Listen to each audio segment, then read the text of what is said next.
Your dog is a chemical reaction. And so are you, but we'll stick on the dogs for now. So check this out. Your dog's chemical reaction. Now, in any chemical reaction, there are two things, right? You need a couple like reactants, so like a piece of paper and a big lighter. Okay?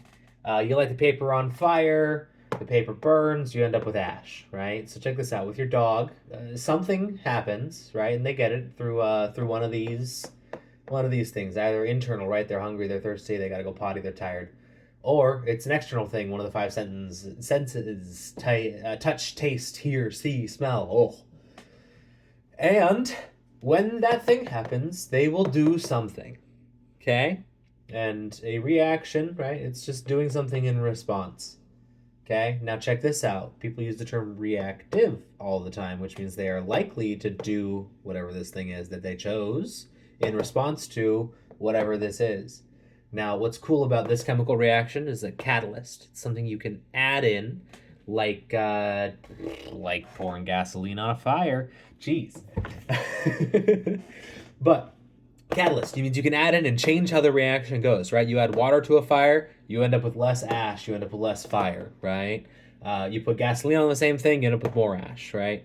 So with the dog, when they are making a decision, you can also make something happen. Interesting. And if the dog does something and you make something happen, and that something is bigger and better, it's more impactful than whatever the previous something is, right? So that is you're walking around and you come around the corner and there's another dog and your dog goes off. And you can either sit there and let them bark, and that will be the thing that they choose to do because you didn't add another catalyst, you didn't make a decision, they made a decision, right?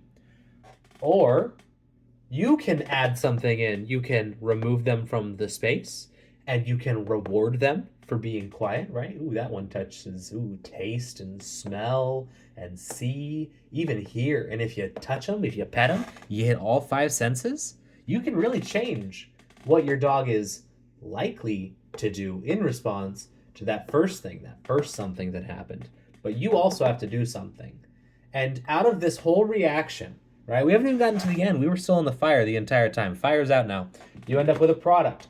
And the product that you get is just the likelihood of them repeating the same behavior in the same scenario. That's it. So in the chemical reaction, right? And you get small, very small loops. I mean, you get like 3 seconds. These chemical reactions, they're longer than you think, right? It's 1, 2, 3, and you get until almost I say 4, right? Like you have plenty of time to make something happen. So the next time the first thing happens, it's less likely to happen the way that you didn't like.